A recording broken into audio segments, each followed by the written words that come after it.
एक बार एक शिष्य ने विनम्रतापूर्वक अपने गुरुजी से पूछा, गुरुजी कुछ लोग कहते हैं कि जीवन एक संघर्ष है, कुछ अन्य कहते हैं कि जीवन एक खेल है और कुछ जीवन को एक उत्सव की संज्ञा देते हैं। इनमें कौन सही है? गुरुजी ने तत्काल बड़े ही धैर्यपूर्वक उत्तर दिया, पुत्र, जिन्हें गुरु नहीं मिला उनके लिए जीवन एक संघर्ष है, जिन्हें गुरु मिल गया उनका जीवन एक खेल है, और जो लोग गुरु द्वारा बताए गए मार्ग पर चलने लगते हैं मात्र वही जीवन को एक उत्सव का नाम देने का साहस जुटा पाते हैं। यह उत्तर सुनने के बाद भी शिष्य की पूरी तरह से संतुष्टि न था। गुरुजी को इसका आभास हो गया। वो कहने लगे, तुम्हें इसी संदर्भ में एक कहानी सुनाता हूँ, ध्यान से सुनोगे तो स्वयं अपने प्रश्न का उत्तर पा सकोगे। उन्होंने जो कहानी सुनाई वह इस प्रकार थी। एक बार की बात है कि किसी गुरुकुल में 3 शिष्य अपने अध्ययन संपूर्ण करने पर अपने गुरुजी से यह बात बताने के लिए विनती की कि उन्हें गुरु दक्षिणा में उनसे क्या चाहिए। गुरुजी पहले तो मन मन मुस्कुरा और फिर बड़े स्नेहपूर्वक कहने लगे, मुझे तुमसे गुरु दक्षिणा में एक थैली भर के सूखी पत्तियां चाहिए, ला सकोगे? वे तीनों मन ही मन बहुत प्रसन्न हुए, क्योंकि उन्हें लगा कि वे बड़ी आसानी से अपने गुरुजी की इच्छा पूरी कर सकेंगे। सूखी पत्तियां तो जंगल में सर्वत्र बिखरी ही रहती है। वे उत्साहपूर्वक एक ही स्वर में बोले, जी गुरुजी, जैसी आपकी आज्ञा। अब तो तीनों चलते चलते एक समीप स्थल जंगल में पहुंच चुके थे, लेकिन यह देखकर वहां पर तो सूखी पत्तियां केवल एक मुट्ठी भरी थी। उन्हें आश्चर्य का ठिकाना न रहा। वे सोच में पड़ गए कि आखिर जंगल में कौन सूखी पत्तियां उठा ले गया होगा। इतने में उन्होंने दूर से आते हुए कोई किसान दिखाई दिया। वो उसके पास पहुंचकर उन्हें विनम्रतापूर्वक याचना करने लगे कि उन्हें केवल एक थैला भर सूखी पत्तियां दे दे। अब उस किसान ने उनसे क्षमा याचना करते हुए उन्होंने यह बताया कि वह उनकी मदद नहीं कर सकता, क्योंकि उसने सूखी पत्तियां के ईंधन के रूप में पहले ही उपयोग कर लिया था। अब वे तीनों के पास ही बस एक गांव की ओर आशा से बढ़ने लगे कि हो सकता है वहां गांव में उनकी कोई सहायता कर सके।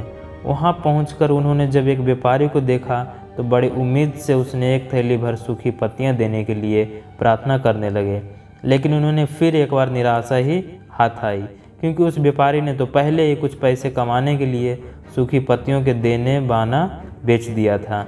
लेकिन उस व्यापारी ने उदारता दिखाते हुए उन्होंने एक बुढ़िया माता का पता बताया जो सूखी पत्तियां एकत्रित किया करती थी, पर भाग्य ने यहाँ भी उनका साथ नहीं दिया, क्योंकि वह बुढ़िया माँ तो उन पत्तियों को अलग अलग कई प्रकार की औषधियों बनाया करती थी। अब निराश होकर वो तीनों खाली हाथ ही गुरुकुल लौट गए। गुरुजी ने उन्हें देखते हुए स्नेहपूर्वक पूछा, पुत्रों, ले आए गुरु दक्षिणा? तीनों ने सर झुका लिया।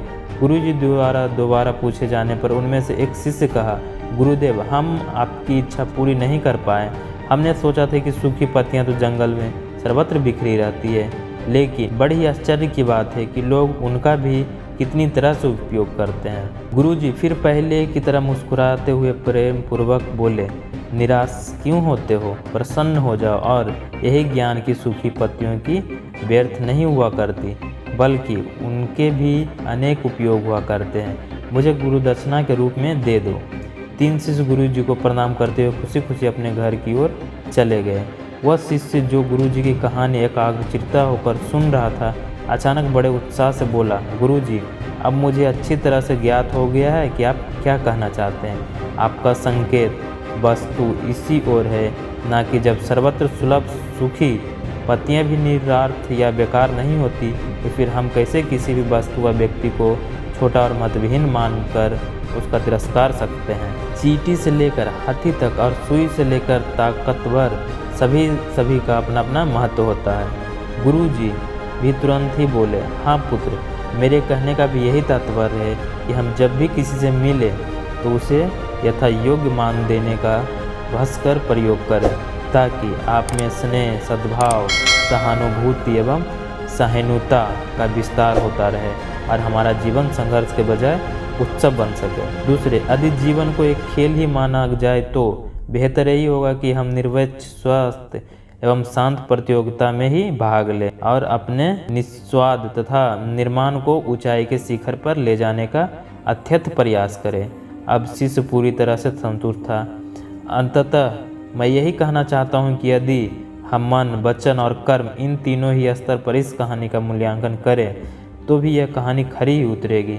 सबके प्रति पूर्वाग्रह से मुक्त मन बना व्यक्ति अपने विचारों से कभी भी किसी को आहत करने का दुस्साहस नहीं करता और उसकी यही ऊर्जा उसके पुरुषार्थ के मार्ग में समस्त बाधाओं को हर लेती है। वस्तुतः हमारे जीवन का सबसे बड़ा उत्सव पुरुषार्थ ही होता है, ऐसा विद्वान का मत है।